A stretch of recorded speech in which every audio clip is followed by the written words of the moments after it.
Nah, sekarang kalau kita sudah tahu aswaja, Ahlus Sunnah wal Jamaah, itu kita bicara spektrum yang luas. Kalau kita bicara Ahlus Sunnah wal Jamaah, ya bukan hanya NU. Tak usah baper sampean. NU mlolo jago. Enggak, jangan baper. Kalau kita bahas Ahlus Sunnah berarti bahasan kita luas.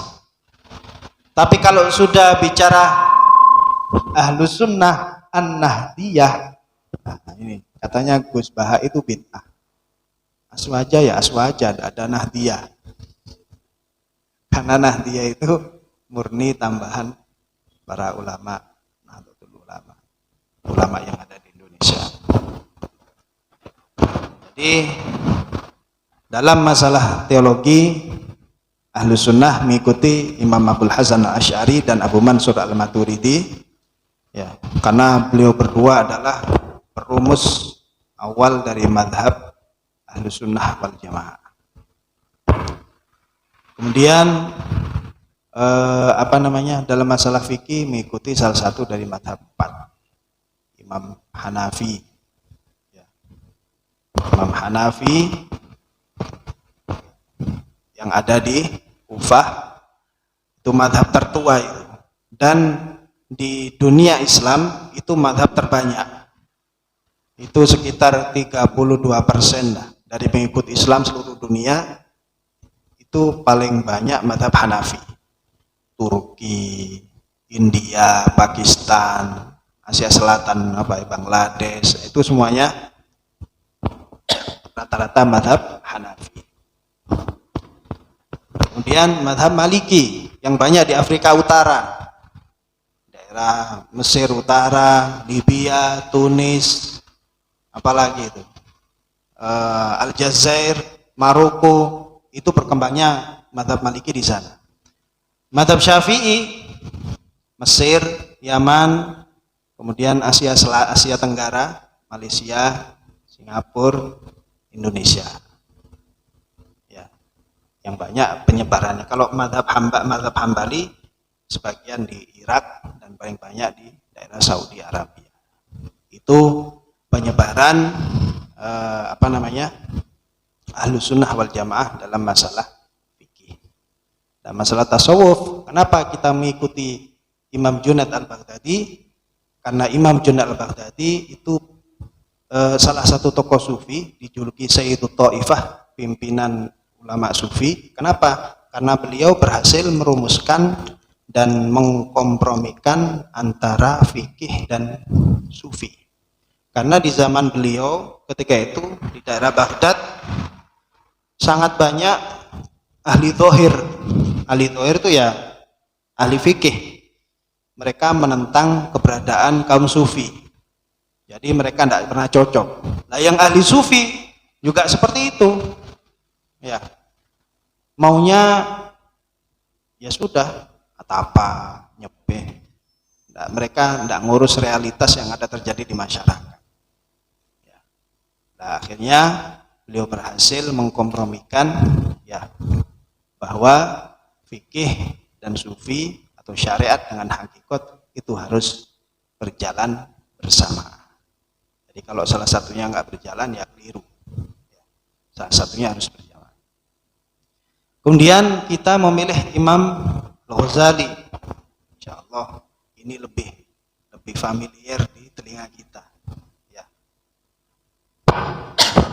Lebih familiar di telinga kita karena Imam Ghazali kitab-kitabnya banyak dikaji oleh ulama di Indonesia.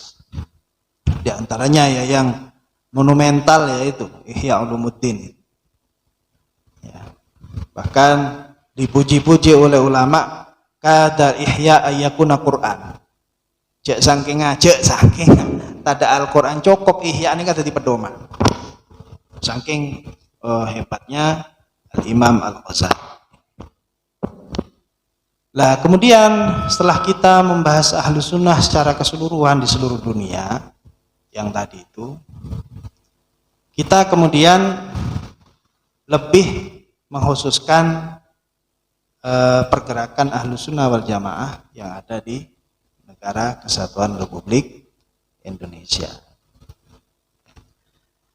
Yaitu seringkali diceritakan bagaimana berdirinya NU ya, dengan dibentuknya Komite Hijaz yang dikawali, yang diketuai oleh Kiai Wahab Hasbullah ya. Terus banyak lagi Syekh Naim Al-Misri, terus juga siapa itu astagfirullahaladzim, yang dari Kudus, Raden Asnawi Kudus, itu juga merupakan perwakilan Komite Hijaz yang menghadap ke Raja Ibnu Saud.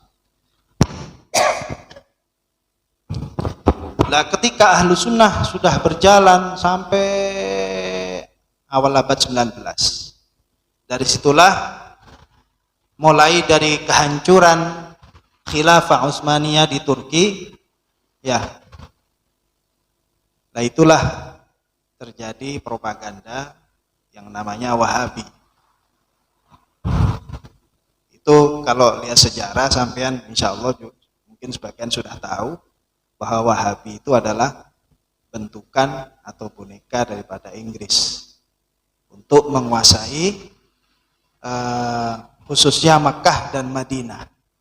Karena yang jadi barometer Islam itu dulu ya, kalau enggak Mekah ya Madinah, karena di Mekah ada Masjidil Haram, di Madinah ada Astana Kanjeng Nabi.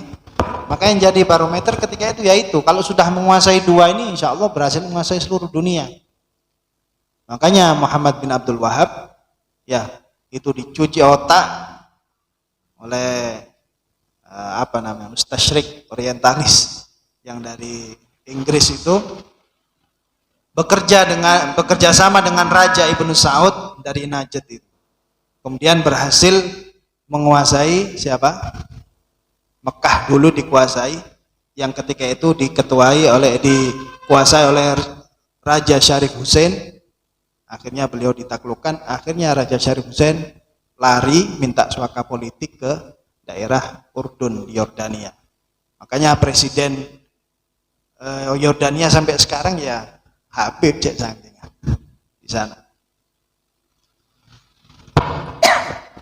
Kemudian secara ringkas saja ya, kita bahas ringkas nggak terlalu detail. Kalau detail panjang cerita. Ya.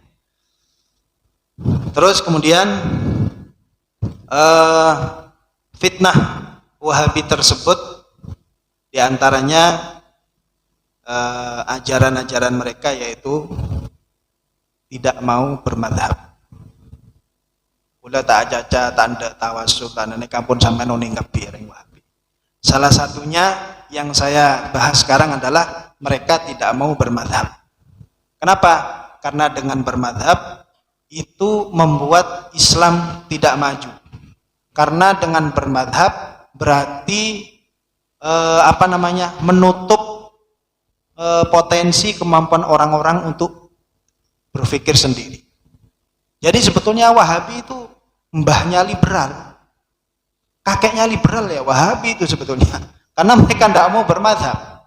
Bahkan Syekh Said Muhammad Ramdan Al-Buti itu almarhum yang beliau wafatnya di bom sama orang Wahabi di Syria itu beliau mengarang kitab Al-Madhhabiyah Al-Akhtar Allati Tuhadithu Syariatul Islamiyah. Itu saya pernah baca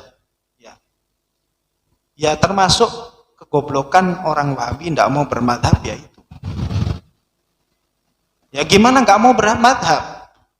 Lalu madhab itu menurut ahlu sunnah, rumusan ahlu sunnah jamaah itu hukumnya wajib. Ya. Intinya orang itu harus punya guru yang kemudian guru tersebut punya sanad bersambung sampai Rasulullah, sampai para immatul madahib. Wahabi tidak mau seperti itu. Tapi di sisi lain mereka mengkritik habisan ahlu sunnah jamaah, mereka tidak mau bermadhab, tapi mereka bukan bermadhab. Bahasanya itu ittiba. Muqallid klero, candeng Wahabi muqallid neka klero. Si bener ittiba. Ittiba kemana? Ittiba ke Nasiruddin Albani. Ittiba ke Abdullah bin Bas, Abdul Aziz bin Bas, ittiba ke Soleh Al-Utsaimin, ittiba ke Soleh Al-Fauzan. Mereka tidak mau dibilang muqallid, tapi ittiba. Ya apa bedanya? Ya, mereka di sisi lain mengkritik habis-habisan, ya. Bahkan di kitabnya Nasiruddin Albani itu bahkan termasuk firqah yang sesat dan menyesatkan adalah Asy'ariyah dan Maturidiyah. Karena mereka bermadhab muqallid, tidak mau berdiri sendiri. Itu dikritik habis-habisan.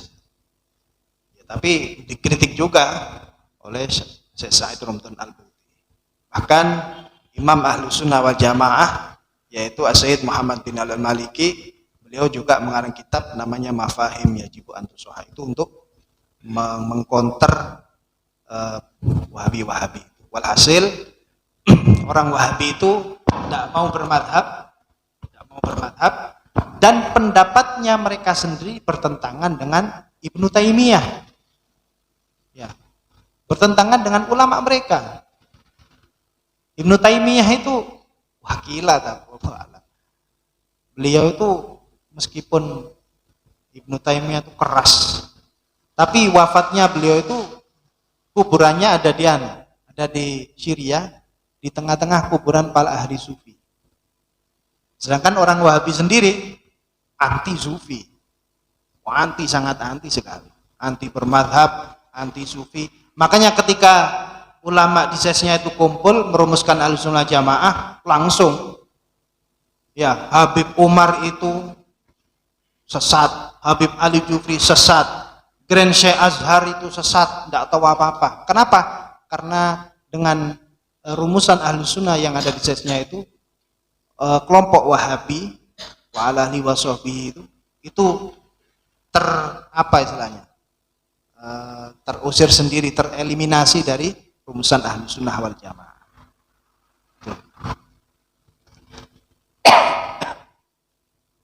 Nah, setelah itu berkembang, Wahabi tersebut banyak sekali menguasai Mekah dan Madinah, dan berhasil ekspansi madhabnya kemana-mana sudah, sampai ke Indonesia. Dan itulah yang menjadi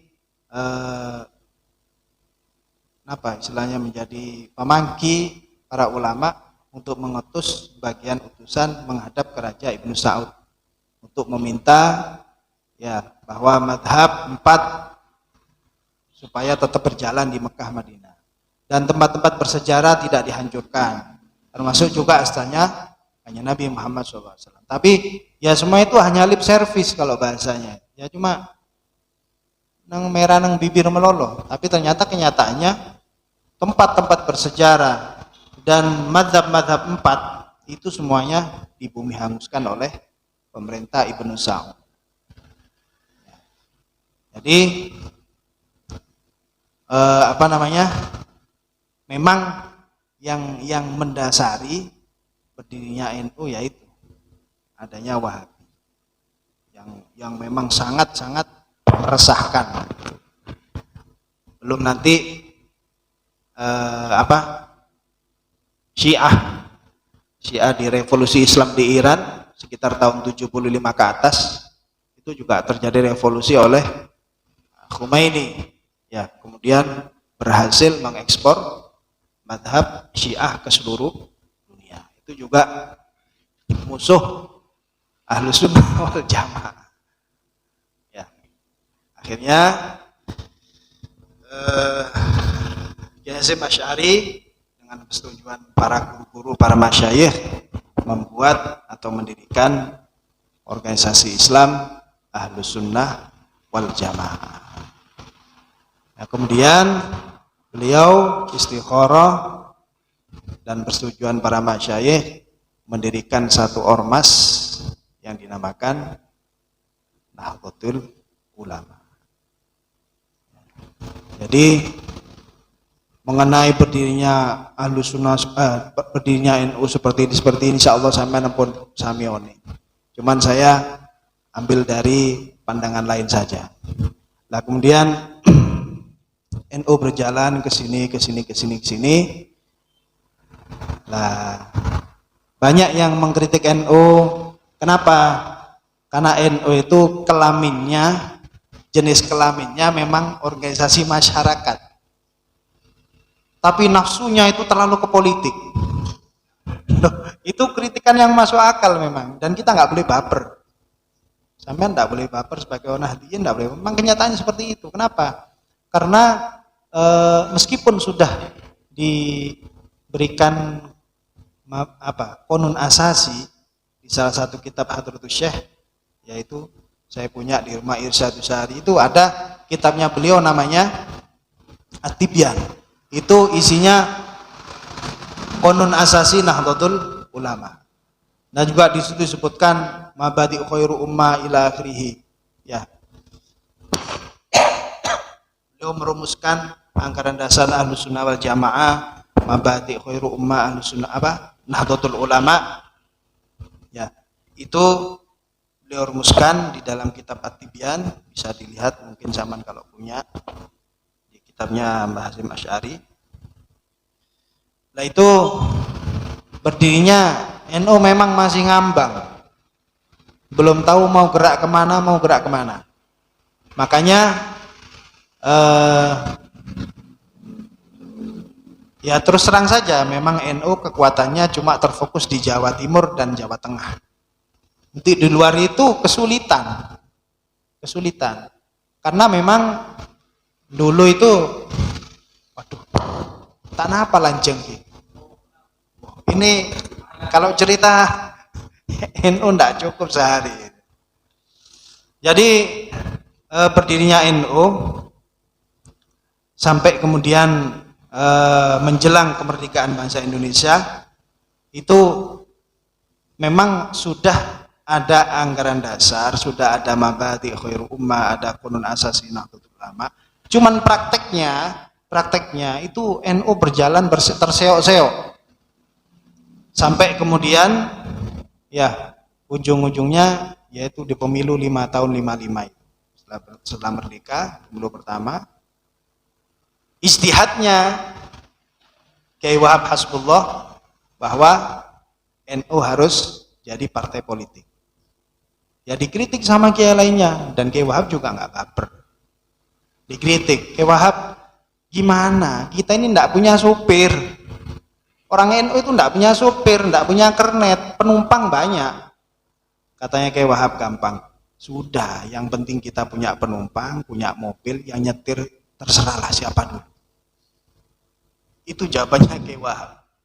Itu ditentang sama iparnya sendiri, namanya Kiai Bisri Sansuri. Itu iparnya sendiri loh. Jadi kalau Kiai Wahab itu, beliau itu ulama usuli, ahli usul.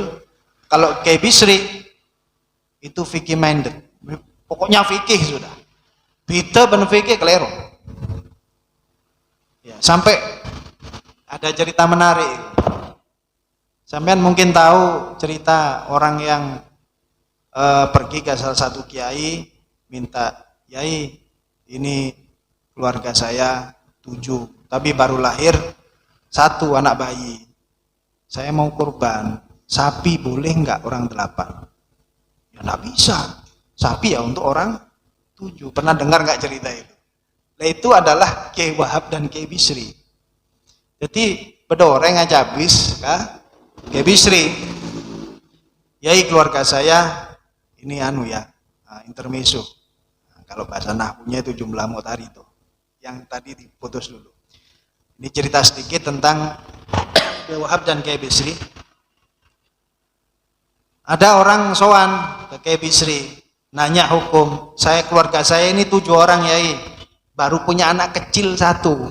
Saya pingin korban, tapi saya punya sapi 1. Bisa nggak orang 8 korban untuk 1 sapi? Ya nggak bisa.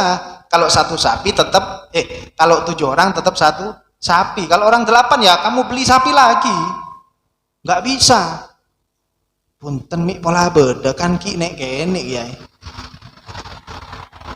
Nggak bisa, kata Kiai Wahab, tetap nggak bisa. Kalau sudah sapi ya 7 orang, nah terus cecer kadin toh karesitung ki kana, ya mulai sampai boleh, bingung. remar nyabis ke Kiai Kiai, saya punya anak 8, tapi satu masih kecil. Saya ingin korban satu sapi, boleh enggak? Oh, enggak apa-apa. Wah, iya cocok aja. Enggak apa-apa ya, entah apa. Pon. Sampean mele sape iki. Pas sampean mele mbik kene mampu sampean. Ngomong karo mbik kene tanah apa iki pun sampean mele mbik kene. Si orang petok numpak sape, anak sampean si kene penumpak kamu. Sebetulnya kan sama. Esensinya kan sama. Cuman Kiai Wahab berhasil mengelabui dengan suruh membeli kambing. Tapi dalam sejarah Kiai Wahab sama Kiai Bisri tidak pernah satu tempat melopot. Yang satu Kiai Wahab jadi Rois Am, Kiai Bisri jadi ketua umum. Tidak pernah kompak. Bahkan ketika Kiai Wahab zaman Nasakom, zamannya Pak Karno, Kiai Wahab punya istihad. Sudah NU waktunya masuk ke dalam lingkaran istana. Nasionalis, komunis, agamis ditentang sama kiai-kiai. Bahkan Kiai Wahab dibilang Kiai semangka, luara ijo, cedaka merah. Kojak-kojain Kiai PKI.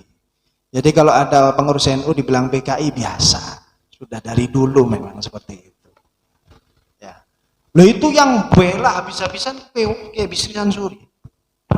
Padahal dalam masalah fikih beliau tidak pernah sepakat. Bahkan kata Kiai Wahab, saya itu bisa mengalahkan Kiai Bisri cuma satu kali, kata Kiai Wahab. Kapan? Ketika haji, Kiai Bisri kan kalau dulu haji kan naik kapal di Tanjung Perak itu Surabaya. Kiai Bisri naik haji, terus dijemput sama Kiai Wahab, diantar jasanya kan kancah. Nyampe di Tanjung Perak, Kiai Bisri bilang sama Kiai Wahab, sampean mau haji? Iya, saya mau haji. Ini adik saya mau haji juga, perempuan. Loh, ya urusannya sampean, kata Kiai Bisri. Loh, enggak, kata Kiai Wahab, masalahnya adik saya ini enggak punya mahram. Ya cari yang lain kan ada, Kiai Bisri. Enggak bisa. Ini ketua rombongan yang paling ngerti, yang paling paham tentang hukum sampean. Jadi adik saya titipkan ke sampean. Ya enggak bisa, ya harus mahram. Lah kalau seperti itu, tore astana Kiai Bisri etarik ben Kiai Wahab. Ya, angkah tuka wazawaz tuka al-maktuba takal masunah ukti sawira. Loh, kenapa? Gimana pakabin ke sampean? Nek kapun binina sampean mangga. Jadi nikahnya itu di Tanjung Perak. Katanya Kiai Wahab, satu-satunya momen saya bisa ngalahkan Kiai Bisri. Kiai Bisri ale toleh. Ndak remah. Maki ndak remah Kiai Wahab. Ya sudah, ini istrinya sampean, bawa sudah mahramnya sampean. Berarti ini istri saya. Lah iya kan sudah sah. Saya walinya. Bingung. Ya sudah, akhirnya dinikah di situ. Jadi sudah berangkat ke Mekah. Itu salah satu katanya Kiai Wahab, momen di mana bisa ngalahkan Kiai Bisri.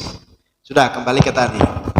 Kemudian masalah NU, Nahdlatul Ulama, juga di lain Nahdlatul Ulama juga banyak sekali ormas-ormas, ya ada Jamiatul Khair, ada Persis, ada Perti, ada Syarikat Islam, ya macam-macam, banyak sekali. Nah kemudian di tahun itu NU menjadi partai politik. NU menjadi partai politik dan menempati nomor 3 besar. Jadi PNI, PKI, NU. Nah setelah berjalannya itu ya pastikan terjadi perbincangan di dalam NU sendiri, di internal sendiri. Itu sebagian tidak setuju. NU harus kembali ke awal. sebagai jamiah diniyah, agama, bukan ngurusi politik. Ya. Tapi hal tersebut masih kalah dengan hasrat para pemimpin NU untuk NU lebih di partai politik. Ya. Akhirnya sampai Soeharto jadi, ya ini saya singkat saja, Soeharto jadi presiden menggantikan Soekarno. Di tahun 75 Soeharto punya kebijakan partai difusikan, diperkecil. Jadi yang NU, Perti, SI, Al-Irsyad, Jamiatul Khair itu masuk ke P3 semua. Yang Golkar, yang PNI, Murba, sebagian yang Soekarnois itu masuk ke PDI.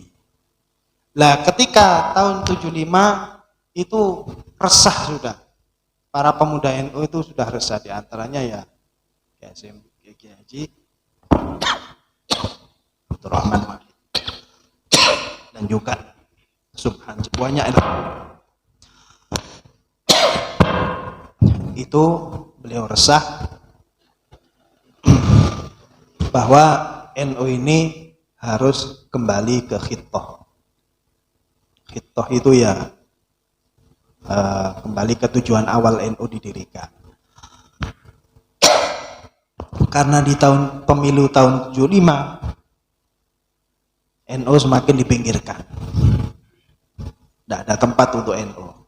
Nah, pokoknya di tahun Orde Baru itu NU sudah digencet habis-habisan. Akhirnya keresahan ini ditangkap dengan cerdas oleh Kiai Ahmad Siddiq Jember, yang kemudian beliau di tahun 79 merumuskan sendiri yang namanya Khitoh Nahdlatul Ulama. Jadi sejarah khitoh, sampean kalau dengar khitoh 1926 itu ya itu sejarahnya. Jadi keresahan sebagian tokoh-tokoh muda Nahdlatul Ulama ingin mengembalikan NU ke asalnya sebagai jamiah diniyah, bukan sebagai partai politik. Ya sudah, akhirnya dirumuskan oleh Kiai Ahmad Siddiq tentang khitoh Nahdlatul Ulama. Itu ada 9 poin, nanti saya jelaskan. Intinya NU ingin kembali menjadi jamiah diniyah yang ngurusi tentang kemasyarakatan, keagamaan, sudah seperti itu. Lah ujung-ujungnya adalah di Munas Alim Ulama di Situ Bondo tahun 83. Itu rumusan Kiai Ahmad Siddiq tentang khitoh itu juga sudah hampir final, hampir finish. Dan kemudian ujungnya gongnya adalah di Muktamar 84 di Situ Bondo juga. Di situ NU adalah pertama kali organisasi masyarakat yang mengakui Pancasila sebagai dasar negara. Belum ada ormas manapun di Indonesia yang mengakui Pancasila. Itu di tahun 84 sudah muncul NU mengakui Pancasila sebagai dasar negara, yang diprakarsai oleh Kiai Ali Maksum Jogja sama Kiai Ahmad Siddiq ya.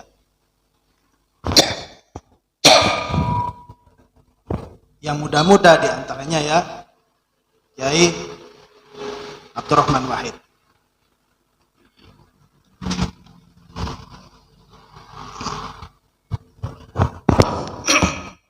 Dan disitulah kemudian muncul 9 poin tentang khitoh Nahdiyah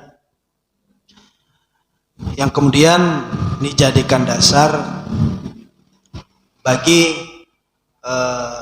Nahdiyin baik perseorangan ataupun secara kelembagaan. Di situ Sampean bisa browsing sendiri apa itu poin-poinnya. Intinya ingin mengembalikan NU sebagai jam'iyah diniyah, sebagai jam'iyah kemasyarakatan yang bergerak di bidang agama dan lain-lainnya. Artinya sudah tidak mau berpolitik lagi. Cuman khitoh ini karena belum banyak si dukung, pada si tak dukung, akhirnya tahun 98-99 NU membuat PKB. Jadi memang makanya tadi saya bilang kan, jenis kelamin NU itu organisasi masyarakat, tapi semangatnya, birahinya itu birahi politik. Dari dulu, makanya saya saya itu di Malang dulu itu pengurus NU siapa campur, tidak bisa dibedakan mana pengurus NU, mana pengurus PKB. Jadi apa akhirnya? Ya saya terus terang saja, saya ngeritik ini. Akhirnya apa? Campur. Arya acara PKB apa acara NU? Itu. Kenapa? Karena pengurus NU itu ya tadi itu jenis kelaminnya organisasi masyarakat, tapi birahinya itu partai politik. Makanya banyak yang menjadikan NU itu batu loncatan. Masuk NU terus dia kleun, masuk NU terus dia pengurus partai. Ila akhiri. Dan ini adalah penyakit kronis yang ada dalam NU dan sulit sembuhnya. Sulit sembuhnya. Benih karo nang Madura, Malang Surabaya kabeh, apalagi sudah tingkatan PB. Waduh. Kata orang Jawa angel. Itu memang penyakit pengurus NU dari dulu. Makanya di Malang saya juga kadang kumpul, ini acara zikir Rijalul Ansor apa acara PKB? Karena rata-rata ya memang juga pengurus NU juga pengurus PKB, ada yang pengurus P3, pokoknya campur. Nah itulah makanya seharusnya bagi Nahdliyin kalau ingin mengetahui yaitu kembali ke khitoh, sampean baca sendiri. Di situ nanti gimana pergerakan kita itu kita tahu nanti. Karena politik yang dikembangkan oleh NU yaitu politik kebangsaan. Makanya sampean kalau ingat dulu ketika Pak Hasyim Muzadi jadi wakilnya Bu Mega Hasyim, Gus Solah jadi wakilnya siapa? Wiranto. Dan Wiranto setia jadi anak buana Mega. Makanya cek serius nang politik. Coba sampean. Dulu Mega pasangan sama Prabowo. Sekarang Prabowo musuh Mega. Sekarang jadi menteri Jokowi. Sampean mana atokar lucu. Sudah. Ketika itu pengurus PBNU masih Kiai Sahal Mahfud, Allah yarham, itu mengadakan perkumpulan di Rembang tahun 2004. PBNU langsung tegas, kalau ingin mencalonkan jadi presiden atau wakil presiden atau pejabat publik harus lepas dari NU. Ya akhirnya Pak Hasyim lepas dari NU. Gus Solah pun lepas dari NU. Ya. Itu pun PB ditentang habis-habisan. Kenapa? Alasannya loh, politik kan hak masing-masing warga. Nah, katanya Kiai Sahal Mahfud tuh, saya ini kan ketua PB. Saya punya kebijakan atas dasar khitoh dan mabadi khairul ummah. Kalau yang sudah ya sudah lepas, nggak perlu jadi pengurus NU, biar fokus. Ya. Nah itu yang saya bilang tadi. Jadi birahi politiknya lebih tinggi. Birahi politiknya. Saya kemarin ingat ya, ini cuma cerita. Pas kemarin pilihan gubernur, ya ada yang narik saya ke Gus Ipul, diundang ke Islamic Center, Pamekasan. Ada yang narik saya ke Bu Khofifah, duh, derem, kan kampanye terakhir. Akhirnya kebetulan saya dipanggil sama mertua, Gus, acara Ki Sarung iso bojo melaki kodian. Wah, cocok. Siap. Berangkat saya ke Surabaya. Ditelepon sama yang Gus Ipul. Nyampe mana, Gus? Badai jalan. Alhamdulillah, ada Pak Kemah. Badai Sukobana. Mak ke Sukobana. Iki golek bakon metuang ngopengi sarung. Waduh, iki pun. Nah, si Wafifa nelpon dia. Alhamdulillah badai jalan. Oh, iki. Badai Kemah, badai nyuates. Ya saya selamat. Selamat dah. Ya, kalau kita kembali ke masing-masing sama nih atore. Mau dukung Gus Ipul monggo, mau dukung Wafifa monggo. Tapi cak atokar pun seneng kabeh. Cak atokar kan karena beda pendapat dan pendapatan. Beda pendapat dan pendapatan. Ini kasih si atokar, negara atokar. Pun itu sedikit tentang materi. Makanya kan tadi saya bilang kalau bahas ini lama ini nggak bisa. Ini pun padahal sudah saya ringkas. Saya ambil cuplikan-cuplikan saja. Yang terakhir, kenapa kok ada istilah aswaja an-nahdiyah, Ahlus Sunnah wal Jamaah an-nahdiyah, untuk lebih menggampangkan. Karena apa? Karena aswaja yang ada di Indonesia itu aswaja yang punya khosois, punya ciri-ciri yang lain daripada aswaja yang ada di seluruh dunia. Meskipun ciri-ciri tersebut juga nggak jauh beda. Tapi zaman kalau baca maaf ya, bukannya saya pamer enggak. Saya juga baca-baca namanya peneliti NU Nakamura, orang Jepang, Greg Valley, Greg Barton, itu saya sudah hafaan, sudah hatam semuanya. Bukunya Gus Dur, Hafiz Negara, Islamku, Islam dia, Islam mereka, itu sudah saya simpulkan bahwa yang membuat aswaja an-nahdiyah berbeda dengan aswaja yang ada di dunia itu berhasil mengkompromikan antara relasi atau hubungan negara dan agama. Ini yang jadi khosois ciri-ciri Ahlus Sunnah wal Jamaah di Indonesia. Betapa banyak terjadi peperangan di saudara-saudara kita di daerah Timur Tengah karena tidak berhasil mengkompromikan negara sama agama. Negara, agama. Bersengocak agama, negara. Lah ini bisa berhasil dengan ditandai berhasilnya merumuskan dan menyetujui Pancasila sebagai dasar negara. Itu ormas yang lain belum ada loh. Muhammadiyah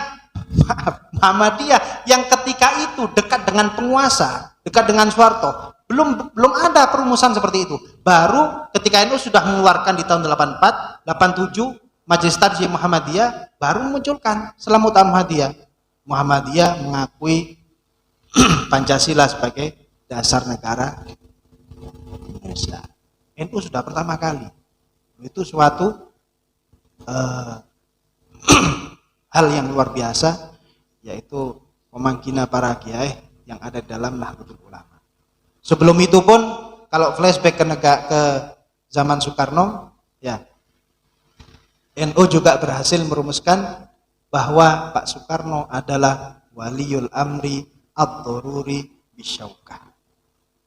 Waliul amri satu-satunya yang punya kekuatan, punya syaukah zaman itu adalah Soekarno. Makanya Soekarno mendapat julukan dari ulama dari Nahdliyin, dari Nahdlatul Ulama, bahwa Soekarno itu adalah waliul amri ad-daruri tapi bisyaukah. Karena kalau waliul amri bisyaukah yang ada di kitab-kitab tidak mencukupi Soekarno. Tidak mencukupi. Makanya ditambahi ad-daruri. Kenapa kok sampai mengeluarkan statement seperti itu NU? Karena NU paham ini satu-satunya orang yang punya kekuatan sekarang Soekarno.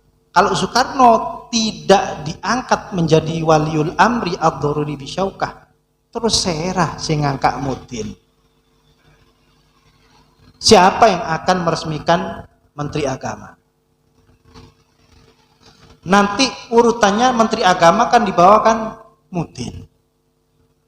Berarti kalau dalam bahasa kitab berarti hakim. Lah kalau hakim tidak diresmikan oleh pemerintah ketika itu, ya tidak ada hakim.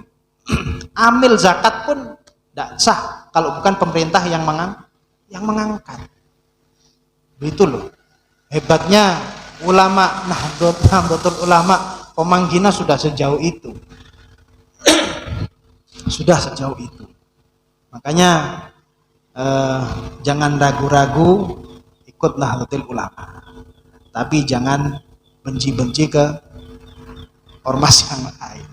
Ya. Sampean kalau benci ke ormas yang lain berarti sama ndak pede. Sama ndak pede jadi Nahdien. Ini sampai ada cerita loh. Kiai Mukhid Muzadi, kakaknya Kiai Hasyim Muzadi yang di Jemberin. Itu muridnya Mbah Hasyim Asy'ari. Muridnya Mbah Hasyim Asy'ari itu bencinya setengah hidup sama Muhammadiyah. Setengah mati. Benci Sarah. Pokoknya bau-bau Muhammadiyah tak ada. Subhanallah, menikah dapat orang perempuan ketua Aisyah se-Jawa Timur. Tahu Aisyah sampean? Kalau di NU muslimat atau fatayat. Aisyah itu di Muhammadiyah. Jadi istrinya beliau itu orang Muhammadiyah. Makanya kata orang Jawa itu sing geting nyanding. Artinya apa? Jangan benci-benci. Yaitu asa antuhibbu syai'an fa huwa khairun lakum. Asa antuhibbu syai'an wa asa takrahu syai'an fa huwa khairun lakum. Biasa-biasa saja. Kata Kiai Maimun sudah, kalau enggak suka sama organisasi ini ya sudah, enggak usah. Cek rasa takut deki kakan omongan sendiri. Ada lagi Kiai Fakih Mas Kumambang. Kiai Fakih Mas Kumambang itu salah satu pengurus besar NU di zaman Mbah Hasyim. Kiai Fakih Mas Kumambang itu yang terkenal debat sama Mbah Hasyim masalah kentongan itu loh. Kiai Fakih Mas Kumambang itu apa namanya? Enggak suka kentong, yang Kiai Hasyim atau sebaliknya. Kiai Hasyim yang enggak suka kentong, Kiai Fakih Mas Kumambang yang suka kentong. Ya, jadi untuk menandakan kalau masuk waktu. Ya, tapi ketika Kiai Hasyim ke Gresik, Fakih Mas Kumambang daerah Dukun sana, itu murid-muridnya enggak boleh kentongan untuk menghormati pendapatnya Kiai Hasyim. Nah, ketika Kiai Fakih ke Kiai Hasyim sowan ziarah ke sana, ya, itu semua musola sama Mbah Hasyim itu disuruh kentongan. No. Itu Kiai Fakih Mas Kumambang, salah satu pengurus besar. Itu ini cerita teman-teman NU yang di Gresik. Kiai Fakih Mas Kumambang itu kalau ada orang Muhammadiyah duduk di kursinya disiram. Bersihkan, kosong. Najis. Itu saking bencinya. Subhanallah. Nak potona tadi orang Muhammadiyah. Sekarang di pondok Mas Kumambang di Gresik itu saya tahu sendiri. Itu berubah semua. Yang asalnya warnanya ini berubah jadi biru. Muhammadiyah. Makanya ya kalau benci jangan benci ya. Narasinya jangan, kalau nggak suka ya sudahlah, nggak usah dibahas. Ya, kita harus pede jadi Nahdien, jadi warga Nahdlatul Ulama. Ya, nggak usah bahas-bahas ormas lain ya, karena kita sendiri kalau kita pede tahu sejarah seperti ini, kita pede. Ya, berdirinya saja sudah lain dengan ormas yang lain kan, sampean tahu sendiri. Bukan karena nafsu, bukan karena politik, tapi petunjuk dari Rasulullah, petunjuk dari sebareng lah. Itu. Kembali ke Aswaja An-Nahdiyah. Kenapa dinamakan An-Nahdiyah?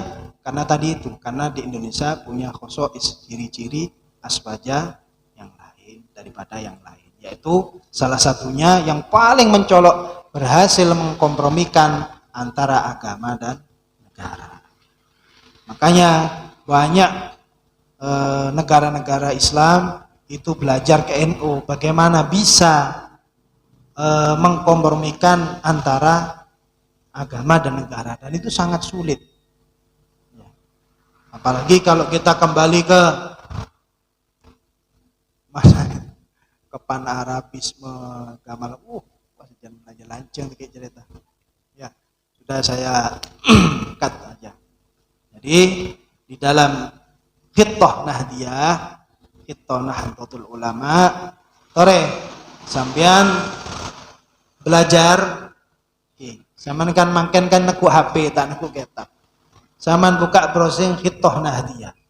Di situ tertulis jelas langkah-langkah Nahdlatul Ulama.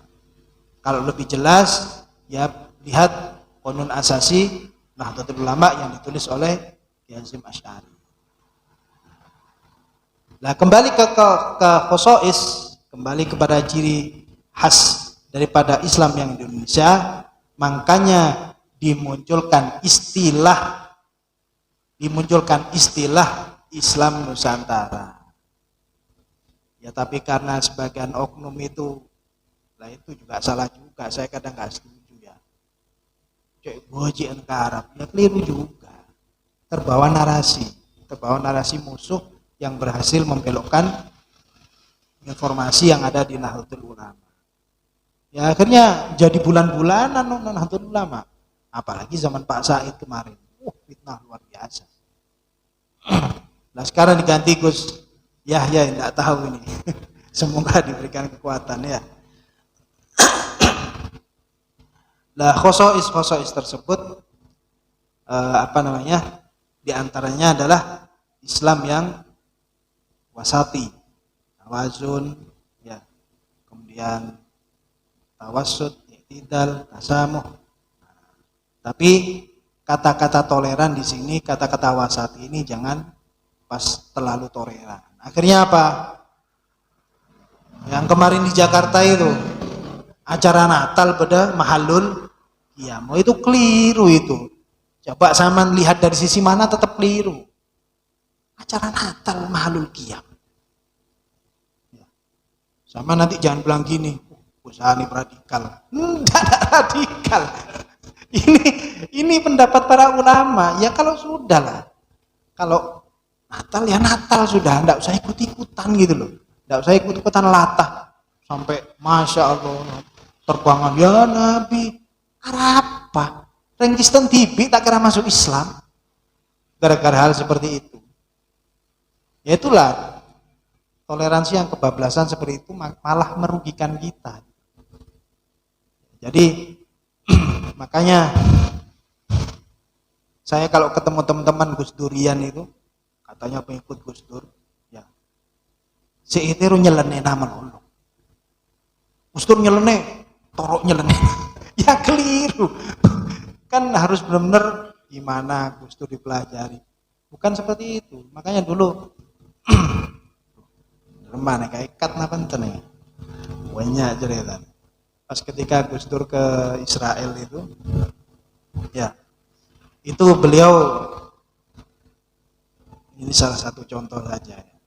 Beliau kemudian pergi ke Malang, ke Singosari, ke desa saya, ke rumahnya paman, disidang sama kiai-kiai. Gus, kenapa kok Israel?